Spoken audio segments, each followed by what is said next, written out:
पढ़ोगे लिखोगे तो बनोगे नवाब, खेलोगे कूदोगे तो बनोगे खराब। यह कहावत मौजूदा समय में खास महत्व नहीं रखती है। खेल के माध्यम से भी अच्छा करियर बनाया जा सकता है, बस जरूरत है कड़ी मेहनत करने की। इस बात को चरितार्थ कर रहे हैं जूनियर एशिया कप जीतने वाले भारतीय जूनियर हॉकी टीम के खिलाड़ी शारदानंद तिवारी। केंद्र सरकार से लेकर प्रदेश सरकार भी इसके लगातार प्रयास कर रही है कि खेल और खिलाड़ियों का भविष्य ऊंचाइयों को छुए। दरअसल आज भी समाज का एक बड़ा तबका अपने बच्चों को खेलने की बजाय पढ़ने पर ज्यादा जोर देता है, लेकिन यदि बच्चे खेलना चाहें और उस क्षेत्र में मेहनत करना चाहें तो कम से कम सामान्य से तो अच्छा करियर बना ही सकते हैं। यह हम नहीं कह रहे, बल्कि पाकिस्तान को हराकर भारत लौटी हॉकी टीम के खिलाड़ी शारदानंद का कहना है। शारदानंद तिवारी बताते हैं कि उनका पढ़ने में ज्यादा मन नहीं लगता था, घर की माली हालत भी ठीक नहीं थी, कुछ पढ़ाई के लिए खास कर सकें, दिन भर पतंग उड़ाना और घूमना बस एक ही काम था। अचानक एक दिन पतंग उड़ाने स्टेडियम के पास पहुंचे तो वहां पर नीलम नाम की एक अधिकारी थी। उन्होंने कहा कि पतंग उड़ाने से अच्छा है हॉकी खेलो, और तभी से इस खेल को खेलना शुरू किया। वह बताते हैं कि महज 8 साल की मेहनत में वह नेशनल खेलने के साथ जूनियर वर्ल्ड कप और जूनियर एशिया कप जैसी बड़ी प्रतियोगिताओं में हिस्सा ले चुके हैं।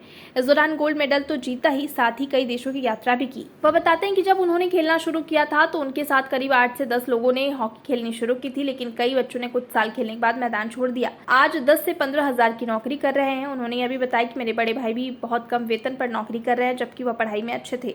शारदानंद ने साफ तौर पर कहा कि जिस प्रकार पढ़ाई के लिए लंबा समय और मेहनत करनी होती है, साथ ही करियर बनाने के लिए धैर्य की आवश्यकता होती है, ठीक उसी तरह खेल में भी आपको धैर्य और मेहनत की जरूरत होती है। उन्होंने बताया कि घर की माली हालत बहुत खराब थी, लेकिन जीवन में कुछ बड़ा करने के लिए उन्होंने हॉकी को चुना और धीरे धीरे ही सही पर अपनी मंजिल की तरफ बढ़ रहे हैं।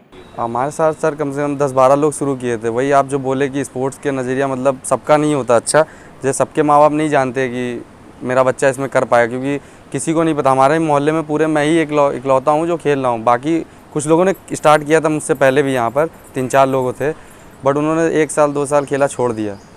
वो मैं जब स्टार्ट किया तो मुझे मिलते थे कि कहते थे कुछ नहीं रखा इसमें, मतलब कुछ नहीं होना। मैंने भी खेला 1 साल, कुछ नहीं हुआ मेरा। मैंने कहा ठीक है, आपने खेला, आपका कुछ नहीं हुआ, अब मैं भी एक बार ट्राई करके देखता हूँ, शायद मेरा कुछ हो जाए। तो वो उन्होंने स्टार्ट किया, उन्होंने छोड़ दिया। अब कुछ आप शुरू कर रहे हैं तो आप पढ़ाई भी अगर शुरू कर रहे हैं, अगर 1 से लेकर 5 तक पढ़ेंगे तो आप कहेंगे कुछ नहीं हुआ। आप 5 से आगे 6 तो पढ़िए। आप पढ़ना ही नहीं चाहते तो कुछ नहीं हो सकता ज़िंदगी में। अब आगे बढ़ना ही नहीं चाहते तो क्या होगा? आप कहेंगे कि मुझे ये नहीं मिला, आप गलत, मतलब आप कहेंगे कि मेरे को कोई सपोर्ट नहीं किया, या मेरे को पास ये नहीं था, मेरे पास जूता नहीं था, मेरे पास हॉकी था, मेरे पास खाने को नहीं था, मेरे पास रहने को नहीं था। तो ये एक्सक्यूज़ हैं।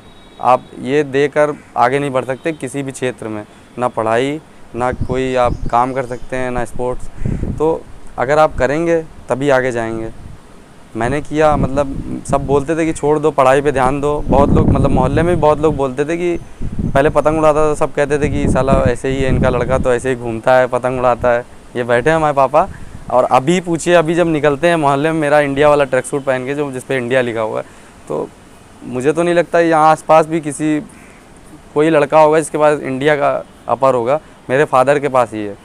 तो मुझे गर्व होता है कि मेरे पापा निकलते हैं, तो आदमी जब पीछे पड़ता है इंडिया तो जानता है अरे किसके पापा हैं ये। तो मेरे नाम से इनको जानते हैं